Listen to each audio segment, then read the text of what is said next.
Andy Burnham, Prime Minister, who seems to be completely exempt from scrutiny for at least 6 weeks now because of some rather poor shenanigans in Parliament to avoid him standing at question times before the parliamentary break, said something that made my blood run cold. Commenting, he said, I want to take power away from the authorities and give it to the people. Abstractions are stock in trade of ideologues, and ideologues are particularly dangerous people. The question is, of course, I remember saying this when I was a teenager in all the wisdom of ignorance. I never met Mr. and Mrs. People. What is a people? You can talk about trees and say the tree, pointing maybe, is a tree. That's fair enough. But abstractions obey different rules of existence in the intersubjective than the way things that exist obey in the physical realm. Rules of existence vary. The three realms, the physical reality, subjective reality and intersubjective reality, the chain of dependence follows those categories or domains in sequence. The rules differ. They're all as real, strictly speaking, because real is not physical reality necessarily. Physical reality is obviously part of the real, but so is subjective reality, and so is intersubjective reality. That doesn't mean to say that the rules of existence can happily move around the three domains. They can't, because they're different depending upon the domain. So making physical reality or subjective reality bow to the rules of existence of the intersubjective is a recipe for disaster. It's philosophically incoherent and extraordinarily dangerous when it comes to the necessities, physical necessities, to maintain humanity. But Andy Burnham is wiser than us, apparently, because again, he said, I want to take power away from authority and give it to the people. So he seems to think that somehow you can have power without authority in a social and political realm, because authority to him, I think, is automatically an instrument of oppression when it isn't anything of the sort. You might say, therefore, that the authority that dominates the academic world is equally oppressive. And that's not true. However much I dislike the way academics arrange things, the system of academic authority is essential to maintain academia and methods of preserving and investigating knowledge. It has to be there. The danger is, of course, if you try and transfer those rules to matters of physical reality, then things go very, very wrong.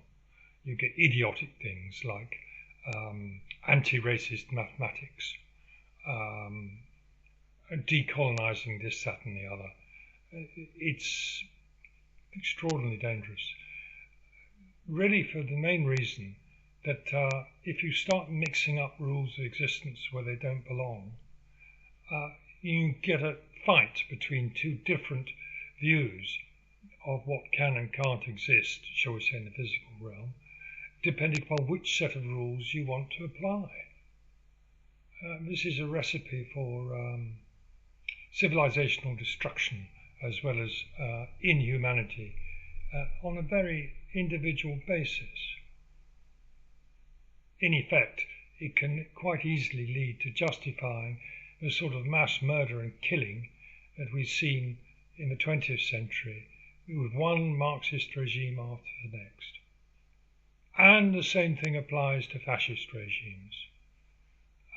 The difference is that the predominating ideology today is one that was not throttled as it should have been, but obviously it couldn't be after World War II, because Stalin and his extreme version of communism, or shall we say not extreme, maybe just dogmatically correct version of communism, survived and helped immensely, if you cut the number of deaths alone in the conflict, to defeat Nazism. Very great it was too, but at what cost? Following World War II, of course, Stalin continued the war against his own people. He was fighting a war against his own people before the Second World War. The gulags happily went on and only started to disappear after his death in the early 50s. Strangely, his death was very close to the time of Wittgenstein's death, and as you know, I'm no fan of Wittgenstein. In a way, his relativism killed as many, maybe more, ideas and philosophical and more of philosophy than Hitler did killing people, or Stalin, possibly, but less so in killing people. If you were to top the figures up in terms of numbers killed by dictators, AH doesn't come at the top. Stalin comes above him, and at the very top is Mao. Pol Pot's way down the league, only because Cambodia lacked size. I'm certain if Cambodia had the population of the Soviet Union, he would be up there with the others, possibly at the very pinnacle of inhumanity. Ideological inhumanity, cruel contempt for reason. So, Andy Burnham has said, I want to take power away from the authorities and give it to the people. There's a fundamental expression for power which is quite difficult for English people particularly. I'm not certain about the Celtic nations. The English people, Anglo-Saxon, to grasp. Culturally, people think the claim information is power is correct. They can't get their minds around the fact that if you don't know, you can have all the authority in the universe, but you're going to be ignorant. And if you're ignorant, the ignorant exercise of power, sorry, I got that wrong, the ignorant exercise of authority does not lead to power, because what you intend is highly likely not to happen, unless by sheer luck it happens, which is unlikely. It leads to impotence, a display of impotence. So, shall we say, the intention of the authorities during Johnson's time was to minimise the impact of COVID. Now, they were ignorant about the nature of what was going on, and almost certainly now, with hindsight, locking down, as they did, excessively, and stopping children from getting education was appallingly damaging. They didn't intend that, but in fact it was a display of the unintended consequences following from the use of authority in a state of ignorance. So the expression for social and political power is information combines with authority and metamorphoses into political and social power. People know what they're doing, may have only a small amount of authority, but they can be effectively far more potent than someone who has enormous authority and who is much more ignorant. The capacity to do damage is another matter, of course. That can be immense in people, ignorant people vested with a considerable authority. There's no doubt about that. But people conflate things. they're not very precise in the way they express things. And when you lack precision in certain areas, you can cause immense damage. For instance, in a science lab, if you're looking at a particular experiment and it says you've got an acid of a particular strength into a reaction, and you get it wrong by the order of 10, you could get an explosion on your hands rather than the controlled reaction, which is what you're looking at. And the whole thing would just evaporate, and you would find that rather than getting a successful result from the experiment, you just get a lot of damage, and you certainly don't get any good marks. So, coming back to Burnham. So first of all, if you understand the expression of power, you can see that you're dealing with a fundamentally dangerously ignorant individual. Secondly, he appeals to an abstraction. The people is an abstraction. In this, he's demonstrated simply a people doesn't exist. And he suggests, well, more so, that I think he believes that abstractions can have agency. But abstractions have no physical presence for a start, so without that they're going to have quite a lot of problem with any agency that might be claimed to them. But more significantly, being in the intersubjective, they really don't have any ability or consciousness or agency to do things. Having said that, if you stay in intersubjective, then because intersubjective permits and tolerates contradiction and inconsistency, anything goes in there. So in intersubjective, you can have one abstraction fighting another, and the proletariat fighting capitalists. You have religious things, the godly fighting the ungodly, and then you get a marvellous mess where you get the abstract so-called left wing allying with religious interests, theocrats, to defeat people suggesting that the individual agency of people can be combined in a democratic way to produce good legislation in government, which makes democracy the common enemy of two abstractions who would otherwise, in the intersubjective, be at each other's throats. And hypocrisy is,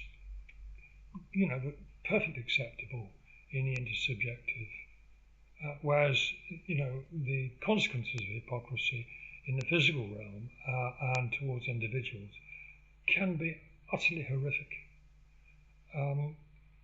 So the intersubjective can have its own sort of morality. Morality is based on the belief that the people in the intersubjective is like a living being, almost sort of rather like a Hobbesist creature. In the frontispiece of his famous 17th century political theory, there is a Leviathan, which is a huge figure consisting of bishops, priests, army people, in tiny little figures, which if you, from a distance, you see the figure.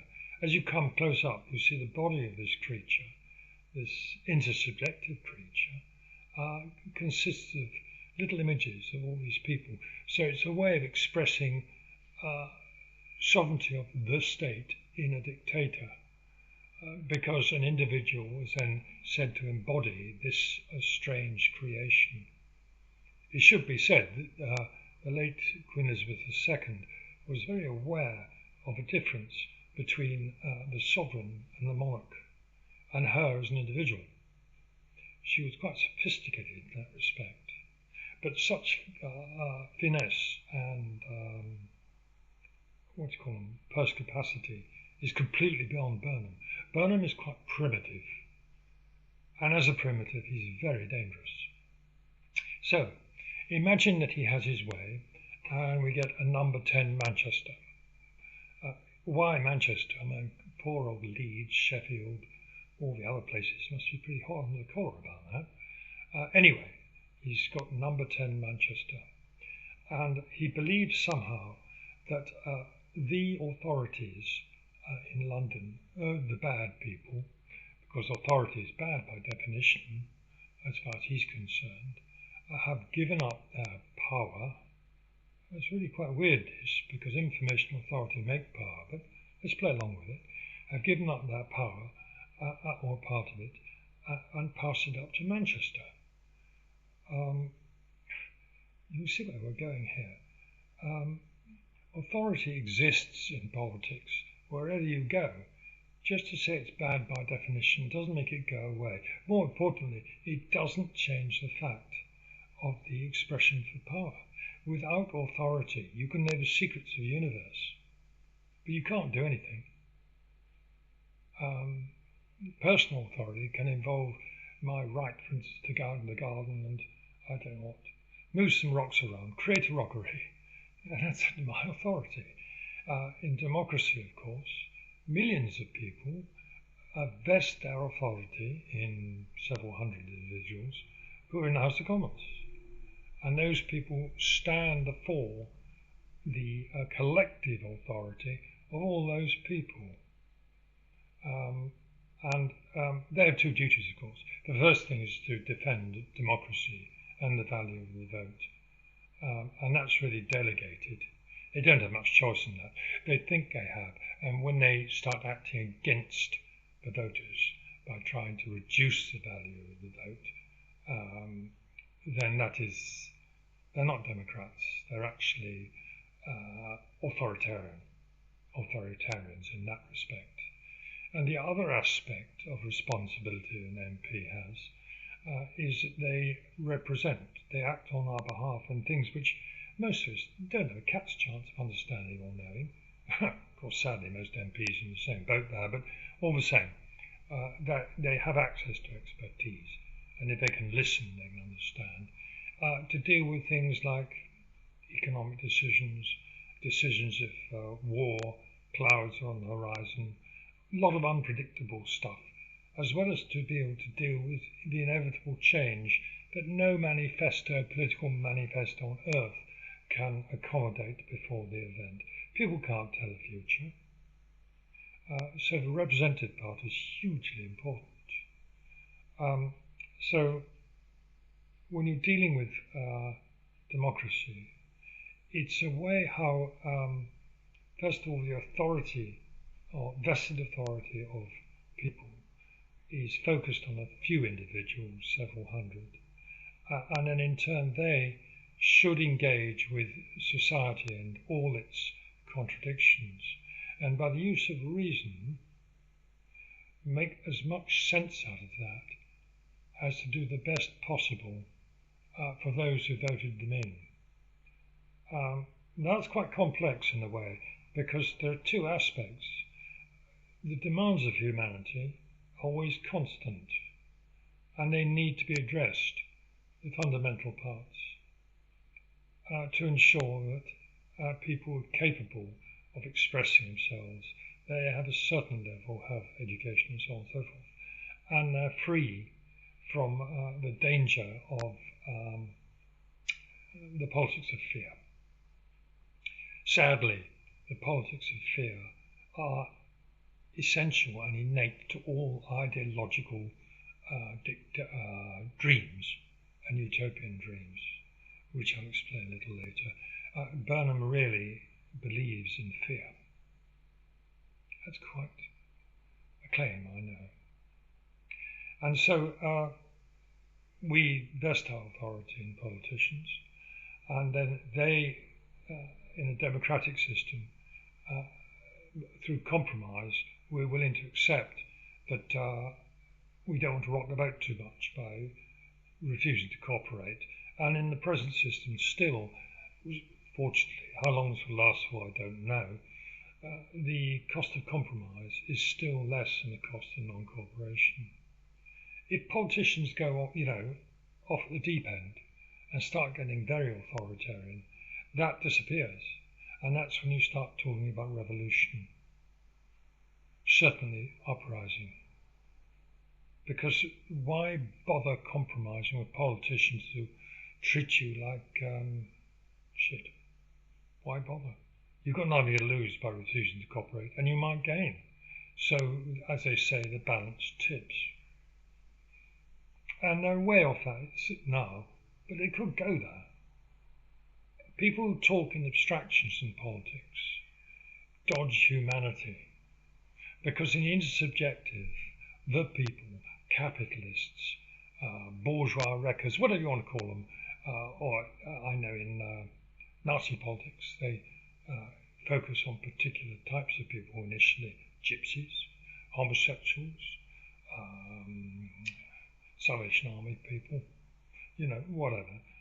Anyone who has strong principles that might conflict or indeed successfully criticize the political culture that the powers that be, I should say the authoritarians that be, consider is their right and essential to all that is good, justice and pure. So locking them up in camps or discriminating against them, or in extreme cases where they are very influential, silencing them. Of course, the ultimate way of silencing someone is to kill them, is a moral duty for authoritarians to make. To them, they think it's absolutely essential and good. And this is the way ideology turns things on its head. Cruelty is kindness. Inhumanity is humanity. Because abstractions cause this sort of thing, because I divert away from the essentials of any half-decent political system, that is respect for common humanity, respect for disagreement, respect for reason, appreciation of contradiction as an essential fact of life, and that it's essential to reason. All these things Burnham wouldn't understand and wouldn't want to understand. He sees himself as a hero, a people's hero, the hero of an abstraction that has no agency, no physical presence. He's a hero, in effect, of a delusion. But the intersubjective is full of delusions, and it shouldn't be rejected as non-existent. The people does exist. Bourgeois exist, capitalists exist. If you go further and extreme, witches exist, boogeymen exist, as well as intersubjective isn't all horror and badness. All their opposites are there too. Intense wisdom, kindness, nobility, hope, they're all there too. Without respect for the intersubjective, without society, trust is impossible. Now, Burnham wants his cake and eat it, because he's the sort of person that really believes that you need to destroy society to open up the way to the rule of ideology, to the rule of abstractions. So he wants to destroy the intersubjective, but he doesn't. What he really wants to do is to cleanse the intersubjective of all things that go against the political theory implied by abstractions like the people. Of course, intersubjective itself does tolerate contradiction and coherence. So if your ideology is a little bit off the rails and conflicts with reality, it doesn't really matter, because intersubjective allows this sort of thing. But physical reality doesn't. The physical reality of the means to ensure the demands of humanity are met is absolute. It's true, maybe in the 17th century, with the type of food around and agriculture, the means of satisfying the demands of humanity then is very different from now. If I had a severe toothache in the 17th, 18th, 19th century, it would be out with the tooth. A piece of string or a pair of pliers or something, and yank it out. And nowadays, I can take paracetamol for a few days, go to a dentist, hopefully, and of course a lot of people are deprived of dental services at the time being, but normally, and have it dealt with. So you might think that the idea of a right in the 17th century, a right to universal healthcare, free at the point of use, would be meaningless to them now. So no such right would have existed. The right now, possibly, his argument is correct now. So rights change through history, as do the means of satisfying demands of humanity, as technology rolls on, as the population changes. Some people would say as weather gets more difficult, and so on and so forth. So you must have a system that's flexible, and the only system that can aim at a constantly changing utopia, which changes in line with the changes in circumstances, is democracy. It's the only one. Ideological systems are of their very nature inflexible, and they hate disagreement. Consequently, they loathe reason. They loathe criticism, to the extent that, in extreme, if you criticize an ideological regime, you are immorality incarnate. You are the status of a subhuman, and consequently, you need to be silenced. And if it's necessary or deemed necessary, that means either gulags or murder. This may seem a little extreme, but reform's getting pretty under the collar for the time being, pretty upset after the murder of Whitcomb, and the police bungling it monumentally, showing what they're really all about, by saying, oh, it's not a political hit, but we keep our minds open. That's a contradiction in itself. They were trying to manipulate the public. And many of the politicians who loathe reform were delighted by that. The police have become an arm of the state, overtly. They always were, to an extent, an arm of the state, but they're crass now. It's so obvious, it's in your face. And any police force is in danger of becoming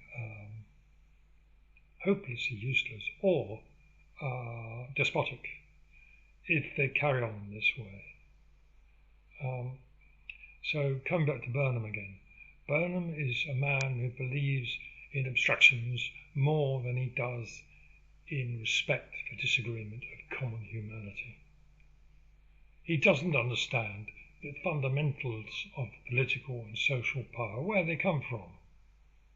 He doesn't understand the need to respect contradiction and compromise, because he knows everything already. And he certainly doesn't like facing criticism or answering questions. I think it will last 3 to 6 months. I think in the end a financial crisis will crush him.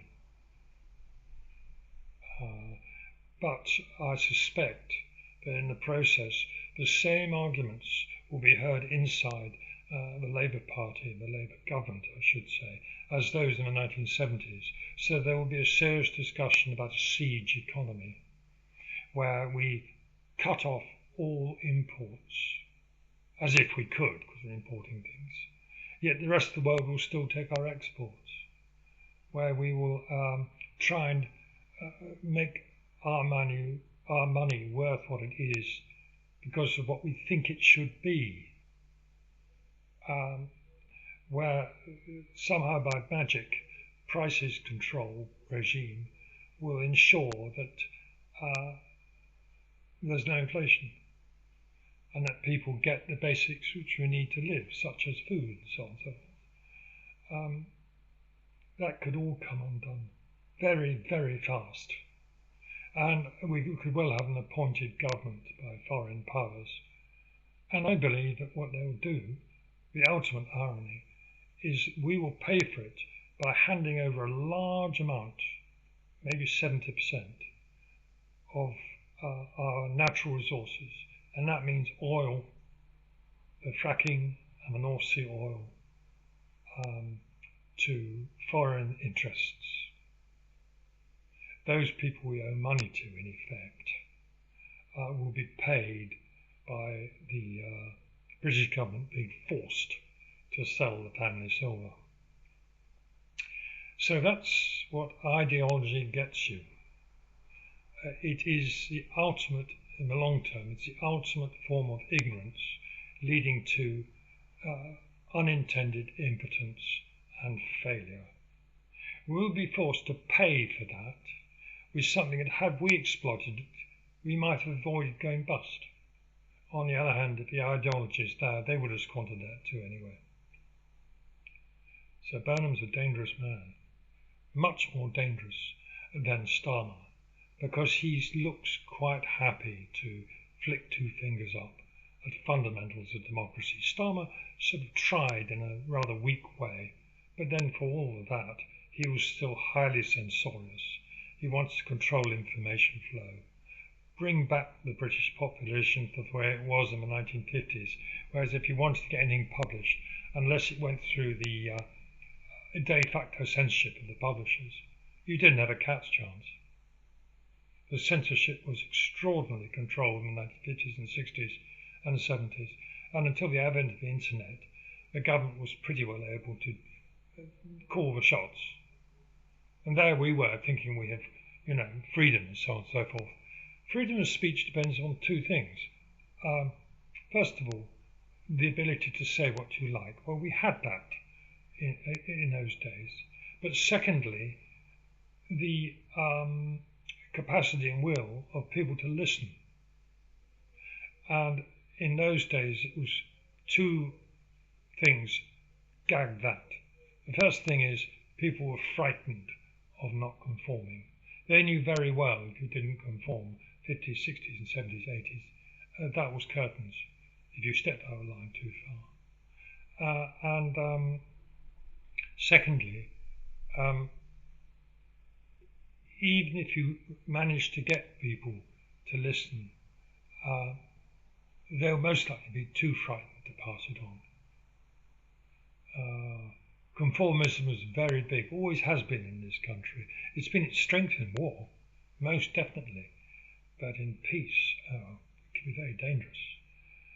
And now with plans to censor social media and force people, adults, in the name of protecting children, to reveal who they are and where they are, so that the authorities can, if they want, de-internet them, rather like a de-banking before, at a flick of a switch. That could be round the corner. And so we'll be heading towards national impotence as information flow grinds to a halt. The ignorance of the politicians and the executive will make them impotent. But again, Burnham has no idea of the nature of political and social authority, how they depend upon political and social power. You see, I make it slip all the time, and how it depends on information combining with authority. The best political system that does this most efficiently is democracy. And it's the most flexible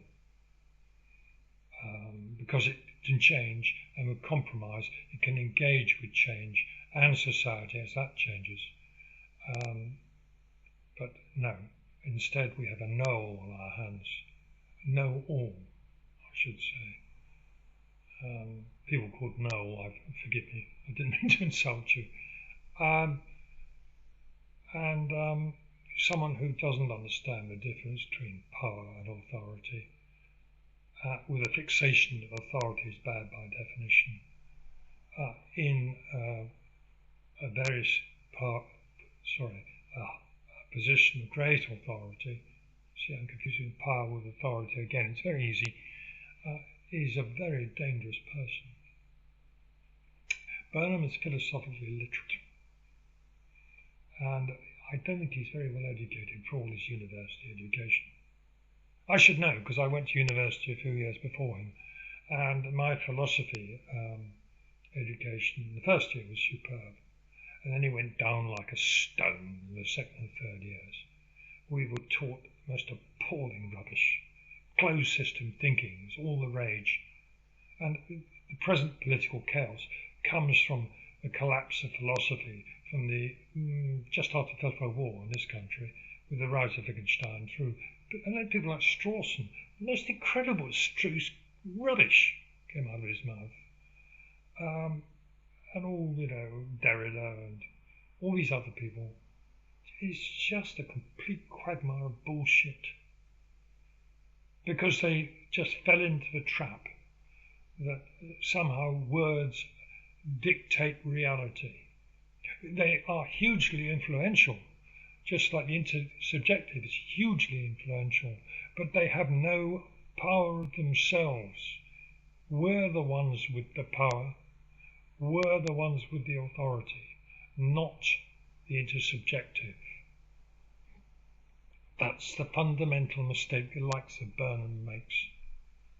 And he makes that lethal mistake of thinking the intersubjective is the same, the rules existed are the same as those of physical reality. He conflates the three domains. And then you get a real mess. Lack of precision, lack of sophistication is leading us towards dangerous politics. And it's very dangerous. However, the good news is that things are changing, and I think people are getting a better idea of what's going on. If Burnham tries heavyweight censorship, then the battle lines will be drawn, and I think what will stop it is an economic collapse. It's going to be very ugly. I know that my pension, I'm almost certain that my state pension will, I think they're going to halve it. I think I'll lose $6,000 a year. And my little business, I think, might go under. I'll give it a 50% chance of survival. If that happens, and my partner sees maybe a 50% pay cut, or she loses her job, speaking French, we're stuffed. But we'll go on living. The world goes on going round, and I've had a pretty good life, so I'm not complaining that much. It's the poor devils who are in their teens now, or the children. They're going to have to pick up this rubbish. And you can thank largely failure of academia not to argue strongly and discuss about the nature of democracy. Instead, worshipping closed system political theories such as Marxism, and in other countries maybe one or two rather nasty variants of fascism. It is very sad and quite frightening. I'm likely to be long dead before the full cost is paid. But transformation of society can be done very quickly, and so there is still grounds for immense hope. I think we can do it. But there you go. Bit of a grim one today, but Burnham needs to be seen for what he is. And we should fight him no holds barred. If not, well, it sounds awful, but and a terrible abuse of her. Many thousands could be widowned. Bye for now.